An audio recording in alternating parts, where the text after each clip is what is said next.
Hello everyone, MIKombat here, and it seems Ed Boon beat me to the punch as I was going to make a video like this, but then he went and tweeted this. He tweeted this picture of the Injustice 1 roster edited to have Marvel characters in it. So I would like to take the time to do a what if NetherRealm Studios made a Marvel fighting game. If NRS was able to work on a Marvel fighting game, I think they would be the first to not only making DC fighting games, but both DC and Marvel fighting games alongside their Mortal Kombat series. Now, if NRS had the chance to do a Marvel fighting game, it would be either one of two games, where Marvel allows them to make the game, and based on how well it does, then maybe they would get to do more in the future, or it would only be a one-shot. I can actually see this being done as this is a good business move. As let's be honest, the DC games have actually been a lot better than the Marvel games, especially the fighting games. I know that the DC games have mostly consisted of the Batman games and the Injustice games, but Marvel has mostly done movie cash-ins with the Spider-Man games and then Marvel vs. Capcom Infinite. And besides a patch that was recently put out within the past month, we've heard nothing from the game. It seems like it has been completely abandoned. Not even a skin pack when Marvel's Infinity War was released in theaters for all the Marvel characters. At least Injustice 2 added in gear for Superman, Wonder Woman, Batman, Cyborg, Flash, and Aquaman when the Justice League movie came out. I know that there's also the Lego Marvel and DC games, but those are usually pretty good. Marvel could use another Ultimate Alliance game, or again, a fighting game made only with Marvel characters, as it has been proven to be done with NRS as they did do 2 Injustice games.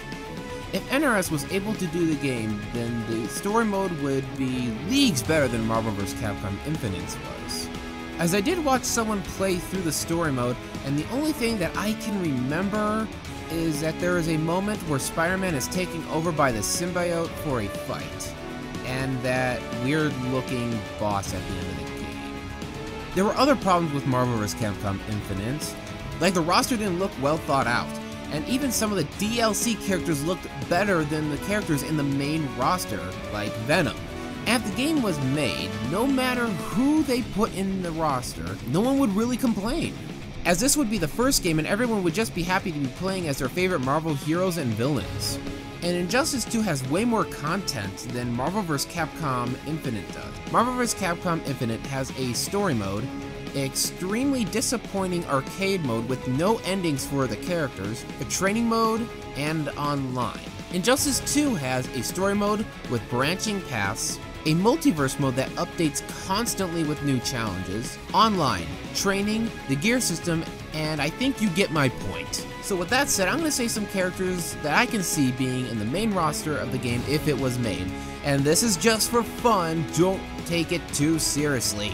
Iron Man, Captain America, Thor, Hulk, Spider-Man, Wolverine, Captain Marvel, Black Widow, Magneto, Hawkeye, Nova, Black Panther, Gambit, Star-Lord, Doctor Strange, Jean Grey / Dark Phoenix, Ultron, the Juggernaut, Doctor Doom, Scarlet Witch, Ronin, Loki, Quicksilver, Hela, Dormammu, Red Skull, Taskmaster, Groot / Rocket Raccoon, who could act like Farah and Tor with Rocket riding on the back of Groot, Venom and/or Carnage.